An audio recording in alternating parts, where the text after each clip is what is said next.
بسم اللہ والصلاۃ والسلام علی رسول اللہ۔ مذہب میں عقیدے کی بہت اہمیت ہے۔ عقیدے کی مثال تنے اور جڑ جیسی ہے اور عمل کی مثال پھل اور شاخوں جیسی ہے۔ صحت عقیدہ اور اس کی حفاظت نہایت ضروری ہے۔ صحت عقیدہ کے بغیر عمل کی کوئی حیثیت نہیں۔ حضرت علی شیر خدا کرم اللہ تعالی وجہہ الکریم اسلام اور ایمان کی پہچان ہے۔ اسی لیے نبی کریم صلی اللہ تعالی علیہ وآلہ وسلم نے ارشاد فرمایا، الحق مع العلی والعلی مع الحق، اللہم آدر الحق معہ حیث الدار۔ حضور نے فرمایا کہ حق علی کے ساتھ ہے اور علی حق کے ساتھ ہے، اور ساتھ دعا بھی فرما دی کہ یا اللہ جدھر علی ہو ادھر ہمیشہ حق کو پھیر دے۔ تو اس سے پتہ چلا کہ ہمیشہ حق و سچ کا پرچم حضرت علی شیر خدا کرم اللہ وجہ الکریم کے ساتھ ہے اور تائید خداوندی مولا کائنات کے ساتھ ہے، اور جو حضرت مولا کائنات کرم اللہ وجہہ الکریم کے ساتھ ہے حق اس کے ساتھ ہے، اور جو مولا کائنات کے ساتھ نہیں حق اس کے ساتھ نہیں ہے۔ یعنی حق و سچ ہمیشہ اس کے ساتھ رہے گا جس کے ساتھ حضرت علی شیر خدا کرم اللہ وجہ الکریم رہیں گے۔ یعنی جس جماعت میں حضرت شیر خدا ہوں ہمیشہ حق اس کے ساتھ ہے۔ اس حدیث سے یہ ثابت ہوا خلفائے ثلاثہ کی جب بیعت حضرت مولا علی شیر خدا کرم اللہ تعالی وجہ الکریم نے کی، پیچھے نمازیں پڑھی، تو پتہ چلا کہ خلفائے ثلاثہ کے ساتھ حق تھا، حق خلفائے ثلاثہ کے ساتھ رہا ہے۔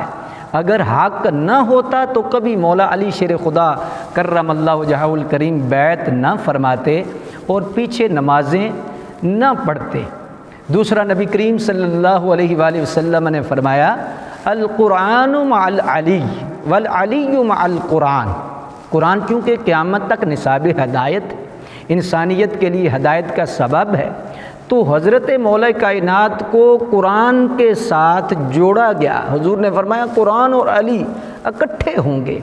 تو اس سے بھی پتہ چلا کہ جس جگہ قرآن کی محبت اور علی کی محبت اکٹھی ہوگی وہ بندہ سچا ہے۔ اگر صرف قرآن کی محبت کا دعویٰ ہو اور مولا علی کی محبت نہ ہو، یا مولا علی کی محبت کا نعرہ ہو اور قرآن کی محبت نہ ہو، تو وہاں پر حق نہیں ہے۔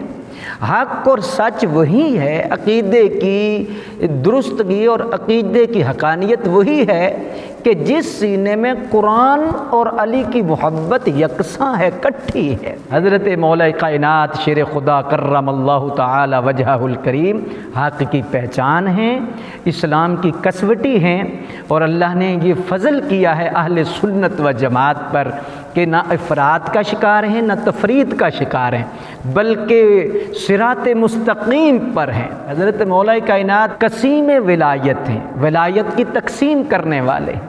تو حضرت مولا کائنات ولایت کا شجر طیبہ ہیں، جس کا پھل اولیاء ہیں، جن کا پھل تابعین تبع تابعین اولیاء اعظام ہیں، یعنی جن کا پھل امام اعظم ہیں، غوث اعظم ہیں، مہر علی ہیں، جماعت علی ہیں، ہند الولی ہیں، غوث جلی ہیں، نظام الدین ہیں، فرید الدین ہیں، قطب الدین ہیں، معین الدین ہیں۔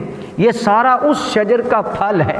بعض لوگ کہتے ہیں کہ جی درخت ہمارا ہے یا ہم علی کے ساتھ ہیں، تو ہم بڑی محبت سے سوال کرنا چاہتے ہیں تفرقہ پروری پہ لعنت بھیجتے ہوئے کہ دیکھیے کہ اگر حضرت مولا کائنات شیر خدا کرم اللہ وجہ الکریم تمہارے ساتھ ہیں یا تم ان کے ساتھ ہو، تو پھر کوئی ولایت کا پھل دکھاؤ، پھر کوئی ولی دکھاؤ، یقیناً جھاڑیوں کو درخت نہ سمجھا جائے۔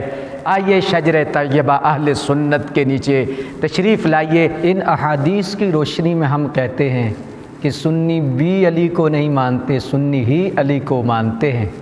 بات فرقہ پرستی کی نہیں ہے، بات فرق کی ہے۔ غور کیجئے، فرق کیجئے۔ حضرت علی شیر خدا کرم اللہ وجہ الکریم کی عزت پر ہماری عزتیں قربان، ہماری شانیں قربان، ہماری جان قربان۔ ذکر علی عبادت، دید علی عبادت، کیا شان ہے علی کی، کیا مرتضیٰ علی ہے۔